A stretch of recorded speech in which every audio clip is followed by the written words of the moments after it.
in the quiet spaces where your mind finally stops fighting, where your fears lose their voice, and where the noise of the world cannot enter. That is where Abdullah said true healing begins. Healing is not a battle. It is not a struggle. It is not something you chase or beg for. According to Abdullah, healing is a return to the natural state your consciousness already knows. Perfect health, perfect wholeness, perfect alignment. He taught Neville that the moment you stop declaring the problem and begin silently assuming the state of the solution, your body has no choice but to obey. Hold on for a moment. Feel how your inner state is shifting as these words reach you. When a message touches your consciousness at this level, the change becomes stronger when you anchor it. Support this space by subscribing, give the video a like, and write in the comments, "I choose the state of wholeness." Your declaration becomes part of the healing you're activating. Today, you're going to enter that state, not through force, not through fear, not by begging the body to change, but by doing exactly what Abdullah required of anyone seeking transformation. Become it in silence, and reality will catch up. Healing begins where words end. Abdullah taught that the outer world cannot create health, because the outer world is only a reflection of your inner assumption. When you fall silent, not emotionally, but internally, you step into the dimension where creation actually happens. Silence is not empty. Silence is instruction. Silence is the language of the subconscious, and the subconscious is the power that rebuilds the body. In silence, you are not asking for healing. You are declaring it with your state. Abdullah insisted on one uncompromising principle. You cannot heal while identifying with the illness. The moment you say, "I am sick," the subconscious receives that statement as an order. The body follows it with absolute fidelity. But when you shift your inner identity, not your words, not your emotions, but the core assumption from which you exist, the body must reorganize itself to match that new state. Health is not something you earn. It is a state you occupy. To assume health is to inhabit the inner feeling of someone whose body already functions with ease, harmony, and balance. It is to let the mind rest in the sensation of completion, not longing.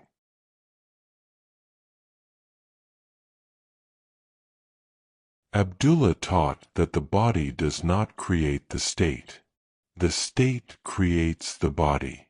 Close your eyes for a moment and feel the truth of this. There is a version of you that is already whole.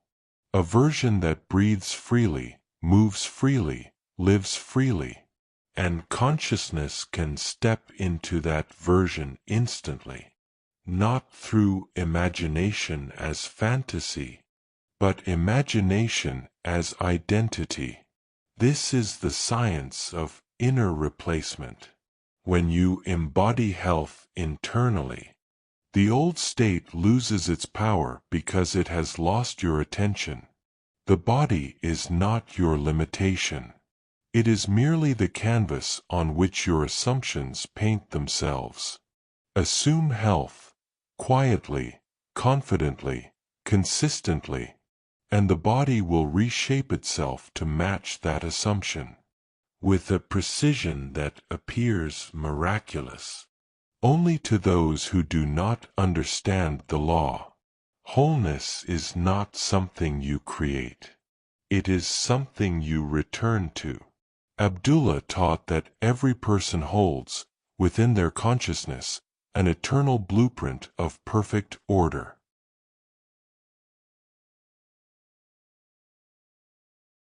This blueprint is untouched by illness, untouched by fear, untouched by past experiences. It is the design of your being before the world ever told you what was possible. To heal is to re-enter that design. Entering the state of wholeness begins with withdrawing attention from the body as an obstacle. Not ignoring it, simply refusing to let it define your identity. Abdullah would say that the body is a faithful servant, but consciousness is the master. A servant cannot overrule the master unless the master forgets who they are. Wholeness is remembered the moment you feel yourself as more than the body. It happens when you move inward, past the thoughts, past the fears, into the quiet center where you exist as pure awareness. In that space, nothing is broken, nothing is missing, nothing is out of alignment. The body may display its symptoms, but consciousness stands untouched, unshaken, unaltered. From this untouched center, true healing begins. Imagine a still lake at dawn, its surface perfectly calm. Now imagine dropping a single stone of truth into that water. The ripples reach every corner. In the same way, the moment you enter the state of wholeness, its harmony flows through the mind, through the emotions, and finally through the physical structure of the body. The shift is internal first, subtle, silent, profound.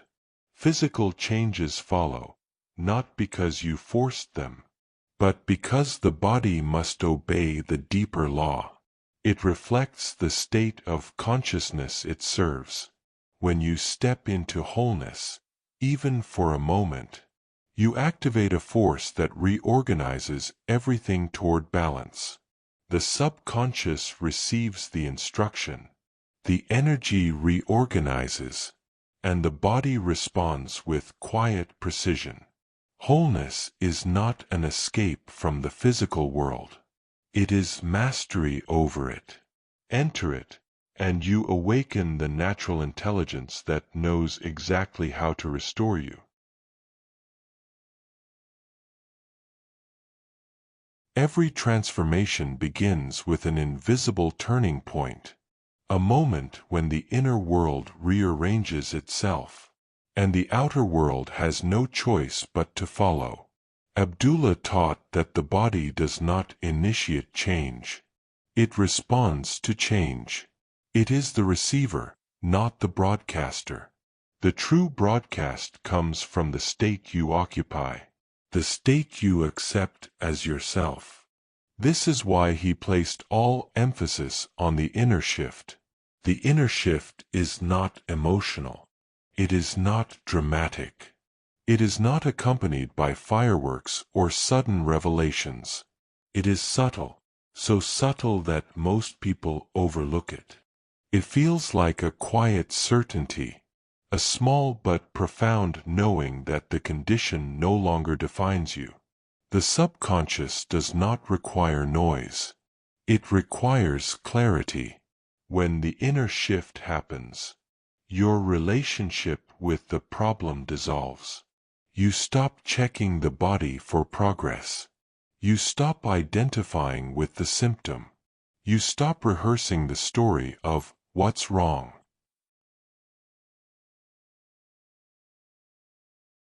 And something extraordinary occurs. You begin to live from a different center. This new center is calm, grounded, steady. It does not argue with appearances. It does not panic. It does not bargain. It simply holds the truth of the new state with unwavering presence. From this point onward, the body is under new orders. Cells reorganize. Tension dissolves. Energy redistributes. functions recalibrate, not because you forced anything to happen, but because the inner command has changed. Abdullah emphasized that appearance is always the last to obey, but it must obey. Once consciousness has shifted, the body becomes a follower of that higher instruction. Nothing external can override the authority of a changed inner state. The world may lag behind for a moment, but it cannot resist the law that governs it. The inner shift is the real healing. The body's transformation is simply its echo.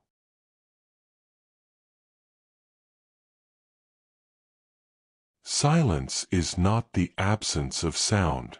It is the absence of resistance. Abdullah understood that the moment the mind stops fighting, arguing, fearing, or rehearsing the past, it becomes open to a deeper intelligence that has been present all along. The intelligence that restores, reorganizes, and renews. Silence is the environment where this intelligence is heard. The body holds tension when the mind is loud. It contracts under fear, reacts to worry, and mirrors the inner storm without question. But when silence enters, the body receives a new message. You are safe. You are allowed to heal now. Silence shifts awareness from the surface to the deeper layers where creation happens. This is why Abdullah emphasized stillness, not forced stillness, but the natural quiet that comes when you stop giving attention to what you do not want to continue experiencing.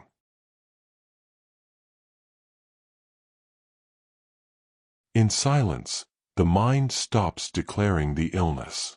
It stops reinforcing the identity of the wounded self. It stops feeding the narrative that holds the condition in place. And when those declarations fall away, a space opens. In that space, the subconscious begins its work. It reorganizes tissues, balances energy, and restores coherence, because it is no longer receiving contradictory commands. Silence allows the new state to take root. It is the soil where health grows quietly, steadily, inevitably. Sit in silence, not to beg for healing, but to receive what is already trying to emerge within you. The body listens most clearly when the mind finally stops speaking.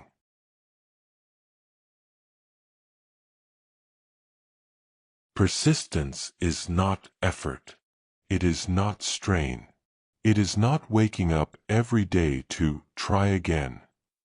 Persistence, as Abdullah taught it, is the quiet refusal to return to the old state, no matter what the senses report.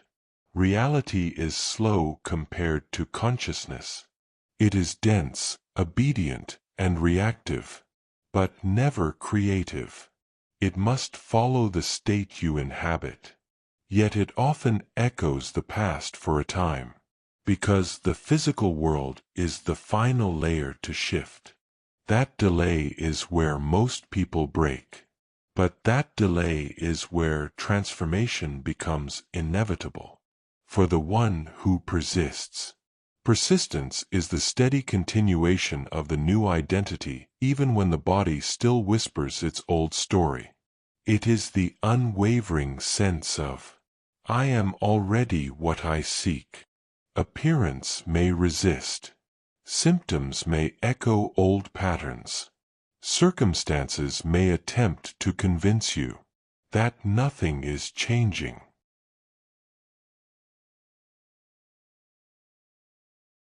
But persistence does not negotiate.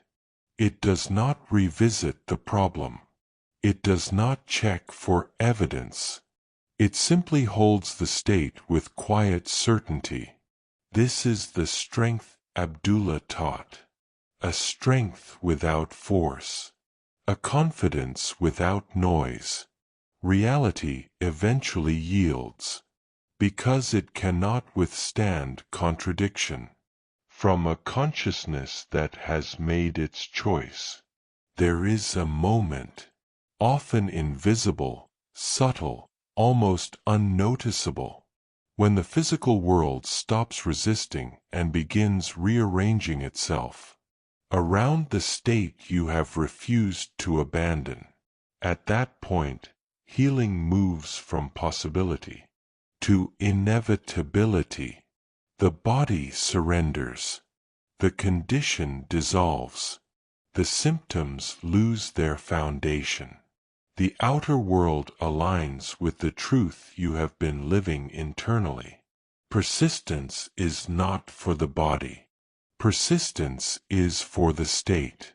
When the state is secure, the body will follow with absolute obedience.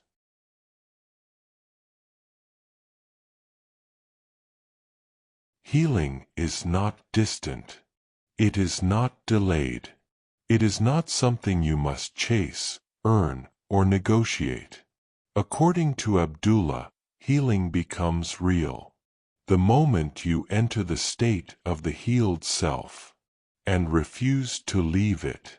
You have walked through silence, you have assumed health, you have stepped into wholeness, you have shifted the inner command, you have allowed stillness to speak, and you have persisted until the old reality began to tremble.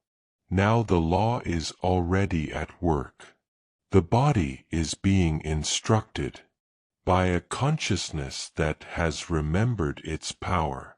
Every cell hears you. Every function responds. Every system aligns.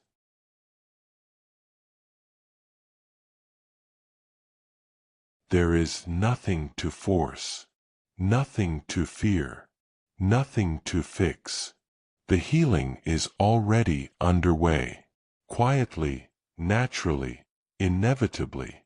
Abdullah would say, "Remain in the state, and let the world conform." So remain. Remain in health. Remain in wholeness. Remain in the truth of who you are. Beneath every appearance the world ever showed you. Healing is not coming. Healing is here. And you are now living from the version of yourself that has already received it. This is the silence that transforms everything.